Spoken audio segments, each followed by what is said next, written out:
Welcome everyone to the launch of the Payment Shed podcast with your hosts, myself, Grant Evans, and my co-host, Justin Hanna. This is the podcast where we'll be diving into the big topics, trends, and people shaping the worlds of payments, fintech, and business leadership. For our very first episode, we were thrilled to be joined by Nigel Tanner, CEO, and Sophie Garlick, COO of European Information Technology, or EIT as it's known to many. Now, EIT are one of the few organisations in Europe certified for point-to-point encryption, or P2PE. EIT has been securing, deploying and managing payment devices for over 2 decades, helping merchants to stay compliant and protect their customers. Nigel and Sophie sat down and shared their insights on how the payments landscape is evolving, what it takes to stay secure in 2025 and beyond, and a bit about the journey that EIT have been on in recent years. It's really a great episode, and we're delighted to be starting our very first season with the EIT team. However, just before we kick off episode 1, I just wanted to say a big thank you to our headline sponsors, Tammy AI. Tammy is the market intelligence and lead generation platform built for sales and marketing teams who want precision, not guesswork. Tammy helps businesses to identify their best fit prospects, gain deep market insights, and boost revenue growth. Really has become the go-to solution for the payments and fintech industries. Both Justin and I have used this tool in the past at various organisations we've been involved in, and I really can't speak highly enough about just how good the Tammy product is. And we wanted to say a big thank you to the team for supporting us, because podcasts really don't grow and scale without the support of great sponsors behind them. So we're excited to go on the journey together. However, without further ado, let's kick off season 1, episode 1. Enjoy.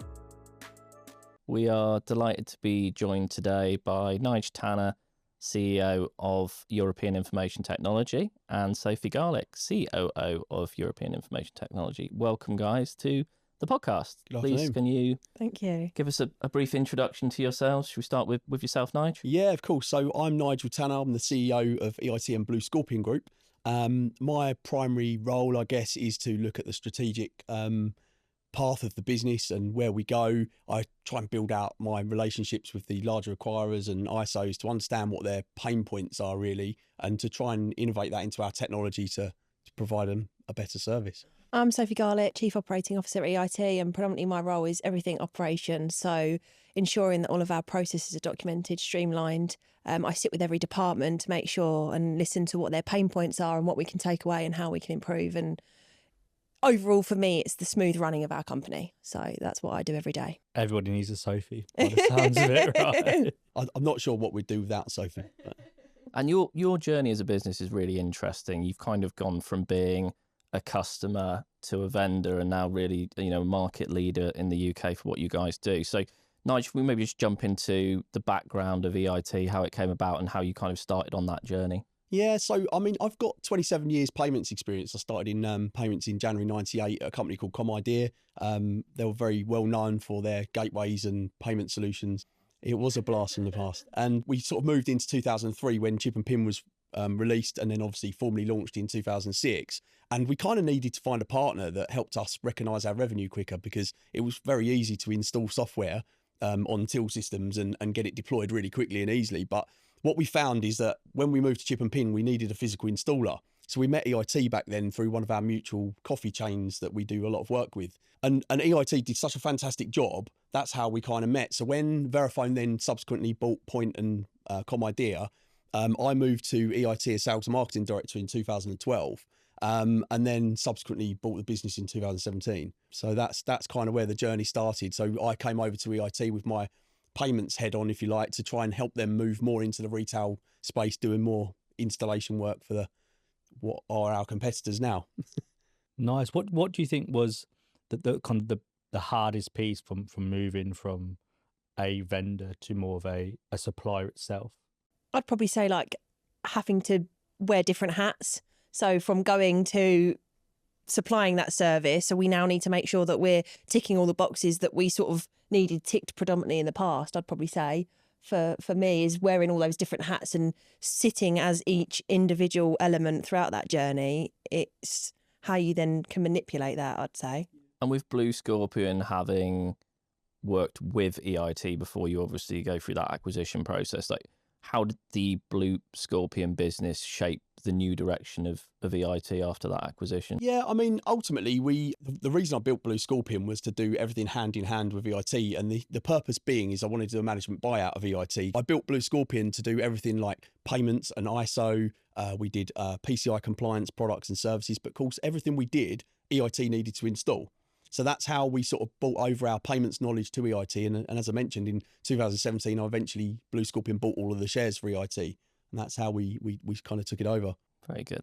And I guess you've been on a real growth journey with that as well. So what for you have been the biggest milestones in terms of, smaller operator into the kind of big beast that you are now? That's a good question. I mean, ultimately, the biggest milestones, I guess, for us was because of our success and what we'd been building in our white labelled help desk and our services. We sort of outgrew our facility very quickly. And also we had an office over in East Malling for Blue Scorpion and an office in Crayford where I acquired EIT. So we had two bunches of people working very departmentally against one another rather than with one another. So probably the biggest milestone, Grant, was the move to our main office in Crayford, and then subsequently the move to our warehouse, which has allowed us to sort of expand our growth into big acquirers and doing distribution for much bigger ISO channels. So that's definitely probably the key milestones for me. I think one thing we've definitely seen, and we've gone through it as well, where I've worked previously, is when you have mergers and acquisitions, sometimes you have multiple people doing similar roles, right? And I think other businesses may experience that over the next couple of years is who do you pick from these two different businesses to do the one role, right? And it's not just fintech, it's not just payments, it's any business. And I think then you start seeing people fight out as actually who is the best at their role right now to be able to help the group as a business as they move forward. Yeah, of course. I mean, we was quite lucky because I built Blue Scorpion around what EIT needed to achieve, as in one did the services and software and the other one did the installation. We didn't really kind of have that. All I really had to do is redirect the salespeople to stop selling ISO payment terminals because we didn't want to be in competition with our ISOs. So we stopped doing the ISO kind of business, but we learned a lot from it. And then we built Payment Hub and things that we'll go into later. But we built the platform so that it delivers a much better service. So really it was changing the salespeople to learn how our platform works, to sell that to ISOs. Perfect. And Sophie, I guess from your point of view, with the growth that has come from that merger, acquisition, call it what you will, how have you kind of refined, the operational side of things as a result of that scaling up that you guys have done as a business? I think it's come with its challenges, but predominantly for me, it's our processes and documentation. So making sure that everything's documented so that anyone and everyone can pick it up and run with it. Using technology, it's quite nice when we get new heads on board and they come along with, oh, have you tried this product? Have you tried this or that? And it's actually listening to them and going, oh, actually, let's embrace that and bringing that. So technology definitely, and utilising what's on the market, but also our certifications, I think, have played a big part. So we've got a variety, but just to name a few, so 27,001 for our info security, 9,001. First task of dealing with that. Luckily we got a team for that.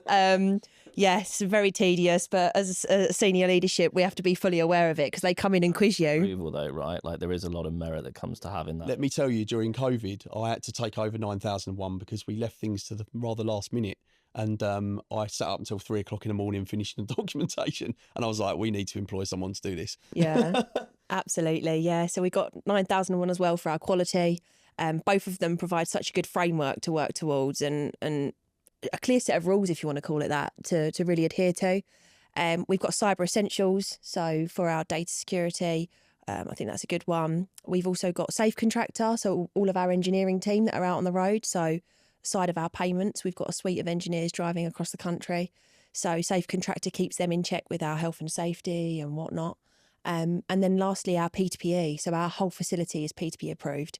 So that's another certification that just keeps us in check of have we got the right security system? Have we got the right CCTV system?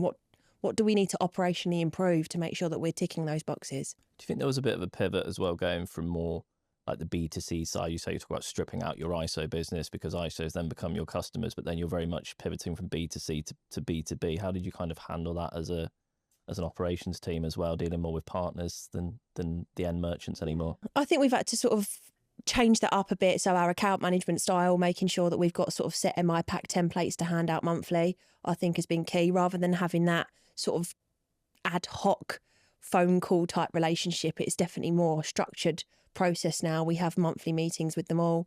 We've got set templates where we look at all of our stats, review what we've achieved, percentages, and make sure we're delivering. So the other things are things like Power BI, where we've been building out, and our Payment Hub platform has got a dashboard, so our partners can log in real time and see kind of where we're up to with everything we do.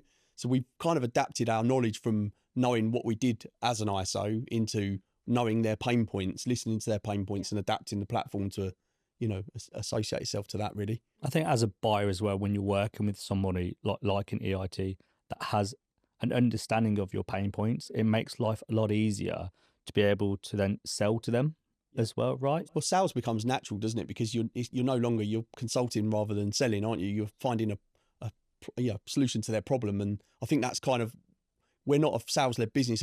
Ironically, back in my days at ComIdea, we had a team of 47 salespeople, of which, you'll know many of the people I used to work with. But ultimately, that was a sales-led business, and it was a sales engine.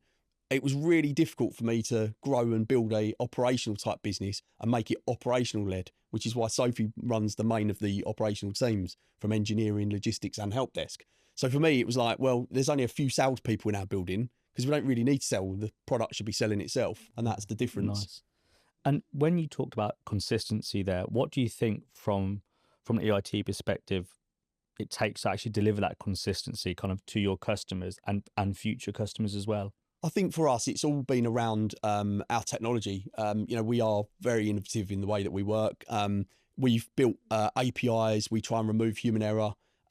We have built a platform whereby we can dispatch terminals incredibly quickly without any errors. We don't accidentally put the wrong mids on terminals and they go out with the wrong transacting data on them and things like that. So that's how we've kept consistent, is our technology has allowed us to grow at pace. That's really the main thing.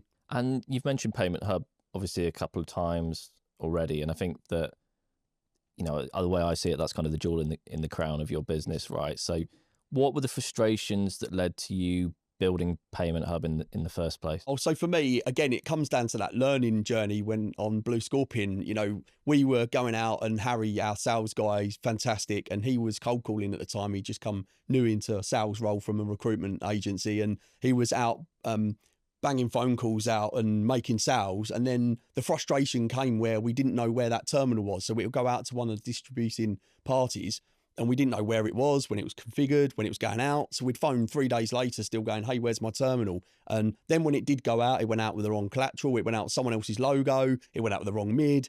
All these things where there was a huge frustration. And then, of course, before you know it, one of the bigger ISOs has gone in there, boot stock, dropped a terminal straight into the merchant. You've just lost the sale.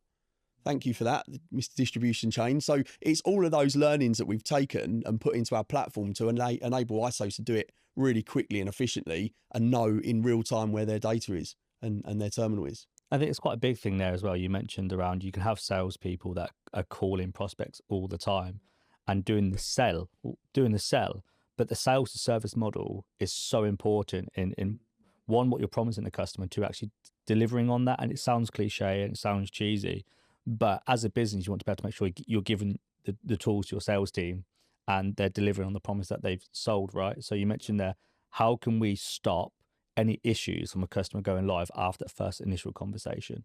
I do agree, recruiters actually are the best salespeople sometimes, right? Yeah, absolutely.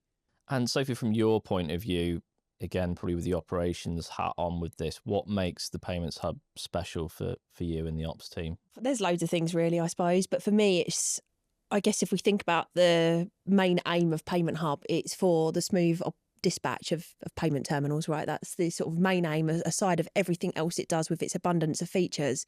So from my perspective, I mean, the analogy that Nigel always used when we first started developing Payment Hub, 7 years ago now, was if we can get Nigel's 74-year-old mum in our warehouse to do a pick, pack and dispatch, then we've mastered it. So that's what's always been in our mind. And we laugh because we say it in every pitch now. It's just part of the Payment Hub DNA. What was really funny is my mum didn't know that I owned my own business, and she also didn't know how big my warehouse was. She went, "What, this is all yours?" I went, "Yeah."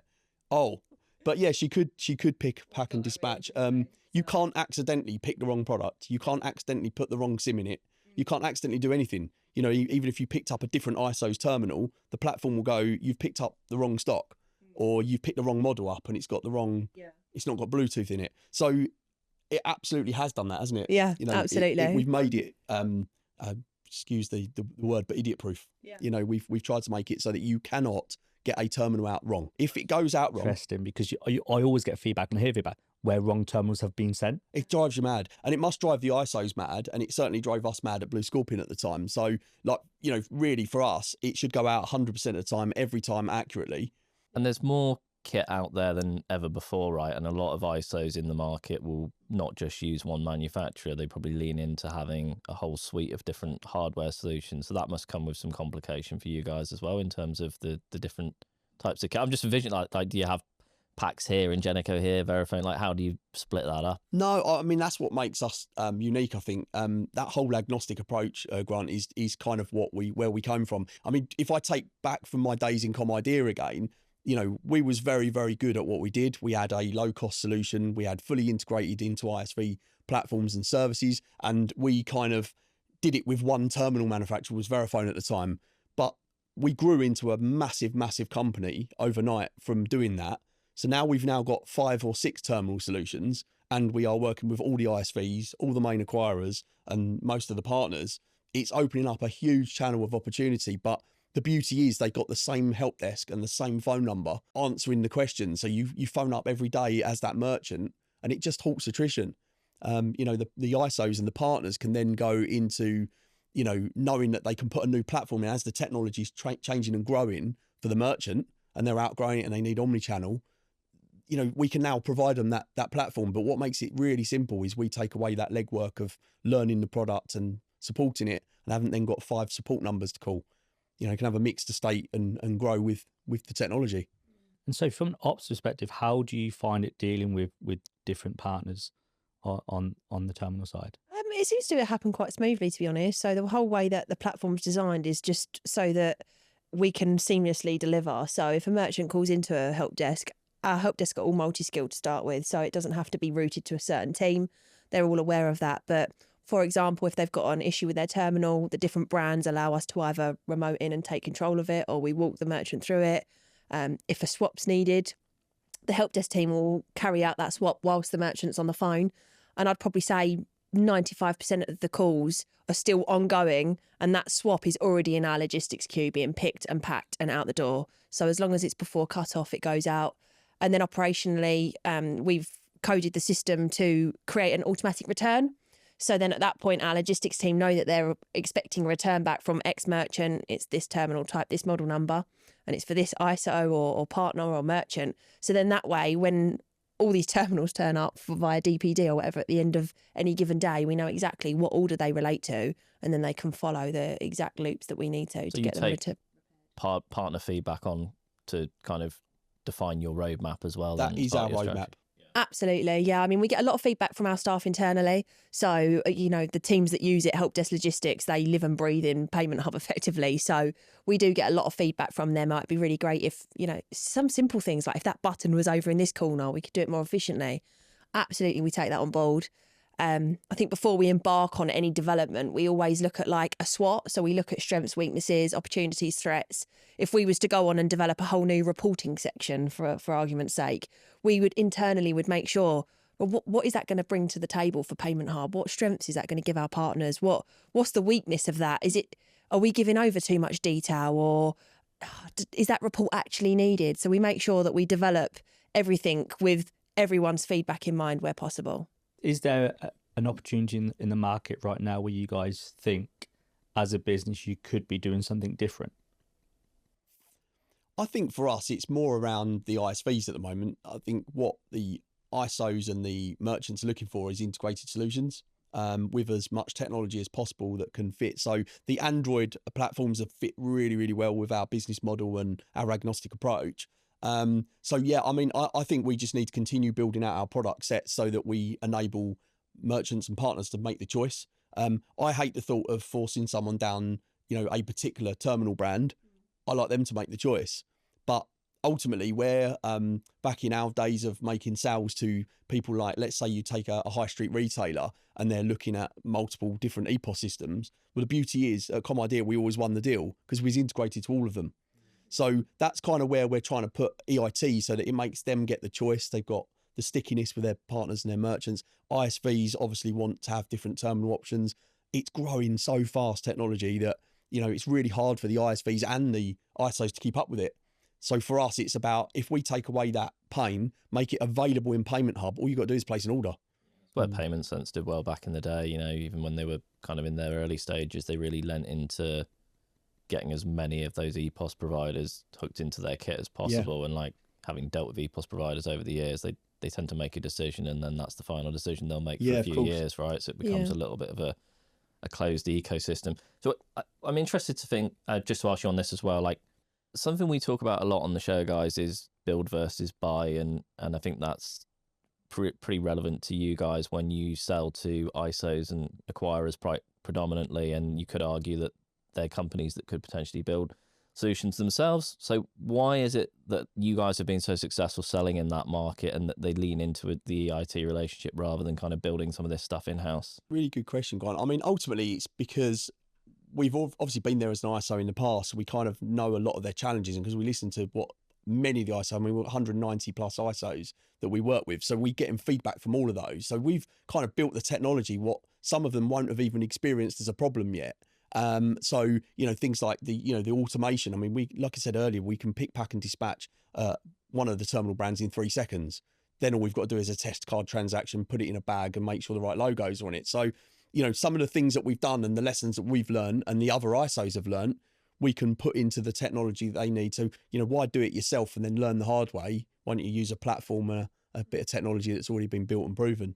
We spoke before around it is a very competitive market, right? And you've spoken around consultative approach.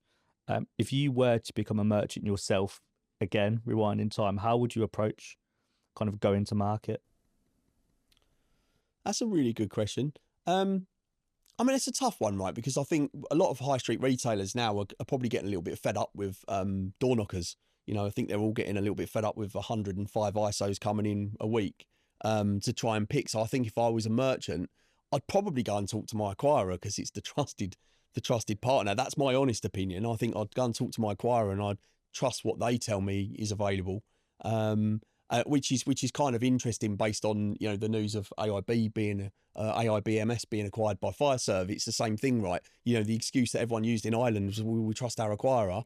So now it's opened up the channel to all the other ISOs out there, and there's no acquirer actually doing payments anymore and merchant services. So it's a really interesting point. But I think me personally, I'd probably go to my acquirer, see what their options are, and start my route from there. I think I'd do the same, by the way. I think the job of account managers now in operations and commercial roles and managing accounts is to understand what their merchants are trying to achieve in the future, as opposed to just paying an acquiring invoice. Yeah. And Sophie, from your point of view, again, with that merchant hat and supplier hat in mind, what has been the biggest thing for your team in terms of building trust with your customers and partners over the years at EIT, do you think? I think it's just about being ourselves, really, and be who we are. I'd like to say anyway, that we're a very approachable team. We are sort of relatively small, but we've got such a big achievement, and the team can remain quite small because actually we've got a lot of automation in place with the likes of Payment Hub. So our scalability is there with that smaller team in place. But I'd like to say that customers ringing up, speaking to the same people on helpdesk, they get to know their names. The amount of feedback and the emails that we get, oh, Joshua's lovely, or Georgia's done a fantastic job, because they're ringing up and they're speaking to the same people. So topical at the moment as well, because you've got businesses using AI to potentially replace people, and you're obviously saying the big feedback you get is that personal touch, that individual that you actually know. On providing a great service as well. If you consistently provide a fantastic service, you're going to consistently get new business. And that's why I've always said it's like operational led our business. If we consistently rinse and repeat great service, that's why we kind of work to our values is the word agile. So adaptability, growth, innovation, loyalty and excellence. And that's kind of what we really focus everything we do. In fact, down to the point of even doing appraisals internally, we put the growth objectives against our agile. Yeah, so every individual has got an adaptable objective. What can that person bring to the table to put that tick in the box effectively? and we do it through all the letters. So we've got TVs actually across, because we install digital signage as well for a lot of high street retailers and stuff, that we've got a lot of digital signage around our office that pops up with our customer logos, our quotes, it rolls around, our value chain. And then we test people as well on our half year and annual. When people are walking out the door at night, I'm like, what does A stand for? They're like, I just want to go home. In businesses, when they're scaling at growth like you guys have, it's sometimes quite difficult to revert back to them kind of values, right? And how we got to where we are today. How do you continue to keep the culture in the business and the value proposition as we grow 3, 4, 5 times? So the fact you're still doing it is kudos. At the end of the day, we're nothing without our customers, are we? So, if we can continue to keep driving our innovation, our technology to help our customers provide their terminals. So, like the analogy I used right at the very beginning, where Blue Scorpion was selling a payment terminal and getting really frustrated. Why did we build Payment Hub? Well, that is the core of our business. Mm-hmm. We built it because we don't want these people to get frustrated. We want them to rinse and repeat, and then we continue to get help desk services for thousands and thousands of terminals. And that's kind of how our model works. What we do now and the excellence we put into what we achieve is just driving revenue. So looking to the future then, I guess, 190 ISOs is a phenomenal book of customers. It's growing by 5 a month. Yeah. I mean, that just shows that the ISO market is not slowing down first and foremost. But what does that lead into you guys for the next big opportunity? You're looking beyond I presume, is it UK and Ireland at the moment? It's UK and Ireland. So, I mean, that, and again, another really interesting point. So for me, it's about being global. So there's no reason why our platform can't become a global platform. I mean, and it's happening a lot at the moment. Like one of our main ISOs and gateways that we work with, they have got opportunities in lots of countries. And they was like, well, look, we've API'd into Payment Hub. So, what do we do? And we said, that's no problem, because we've been trialing it for many years with another acquirer out in Ireland, and they've got their own warehouse in Ireland. So they've been using Payment Hub for 3-4 years. And absolutely love it, to the point they now do all of their distribution for their whole business, even outside of us, through Payment Hub as a SaaS product. So we've proved the concept of it. So now there's no reason why I can't pick that up and take it into every country. Now, we've already got an opportunity for North America, which we're looking at opening. We've only just opened our Ireland warehouse, which sits outside of the other Ireland facility that's there, that's not ours. But there's no reason why an ISO can't then place an order into our platform and it routes to the relevant country for its pick, pack and dispatch. And then it goes back through the same billing platform, the same infrastructure. We invoice them the same. We can put their cost centers. Everything is completely automated and driven via their API. Would that see you guys then leaning maybe into some more sort of joint venture partnerships in other European countries? Yeah, we've looked at that, but ultimately what we could do, Payment Hub can literally just pick up as a SaaS product into somebody else's building. So providing they've got, security, I mean, if it's P2PE, they need to have a P2PE facility with the relevant acquirer certs, but QSA certs. But ultimately we can literally pick our products up and put it in someone, as long as they've got staff there, they can do a pick, pack and dispatch out of their office. In reality, that's the reality of it. So we give them the technology they need. Back onto your point earlier about why they wouldn't do this themselves, is because we're giving them the technology that can do it now. Why build a business in another country? We can just provide you the software. So we don't actually necessarily need to invest in buildings or infrastructure, which I doubt we will. I very much will partner with other people, I would think, like you said, either a joint venture or a SaaS. Fantastic. And as we move on to our final segment of the podcast, our favourite piece, the shelf of shame. So guys, please do nominate something you think should be banished and never return to payments again. For me, I don't know about you, gentlemen, and how much you hold in your wallets, but I can't stand plastic loyalty cards.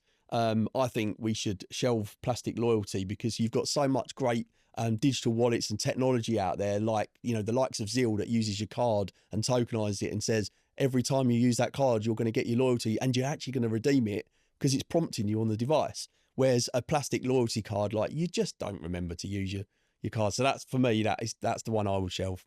I'm going to have to agree with that. I think even the coffee here, right? You can get a loyalty card and you have to stamp it. How can we digitalise that for everybody? Yeah. Yeah, there's a little brew pub in Bath I go to, and I must have about 10 of the, like, instead of giving, so you get your free beer, I just go with like 10 with one stamp on, and like, there you go. Can I put them all together from the bottom of my bag? Yeah, I agree with that. Sophie, what about yourself? For me, it's outdated finance systems. I think operationally and the finance element is such a key bit to make sure that you get right. So, you know, there's the old saying that if it's not broke, then don't fix it. But I think, unfortunately, finance systems have become such a beast in big corporate setups. So it becomes very overwhelming to change. But I think actually if we can just park that and we could get some fresh systems in place, I think actually that would allow for scalability. And it is exactly what we've sort of done in-house with Payment Half partner commissions and all of our automated billing. So yeah, outdated finance systems for me. You updated yours recently? We have. We have actually. That would have been really awkward, And wouldn't it? ironically, Payment Hub is literally just being interfaced into it. Now, we've actually changed because we needed one with a really advanced API, and it's cost us a fortune, but it's physically automating absolutely everything to the point that, I mean, one of the parts that Sophie was going to mention earlier, and I know we've sort of changed things up and making it flow better, but one of the areas we had a full-time person in finance literally doing the daily dispatches. Well, had we still had that method in place, we'd have needed 10 people to do the number of dispatches that we do every month just to work out the billing and the commissions for every ISO and what price they should be charged. So for us, if we hadn't have done those and we hadn't updated the platform, then so now we're taking that to the next level with the new API, and it's going to physically automate it. We don't need a human. Scaling at growth, right? Absolutely. Absolutely. Fantastic. Thank you very much for your time, guys. Really Thank you appreciate very it. much. Thank you. for Thanks joining both. us. Appreciate it. Right.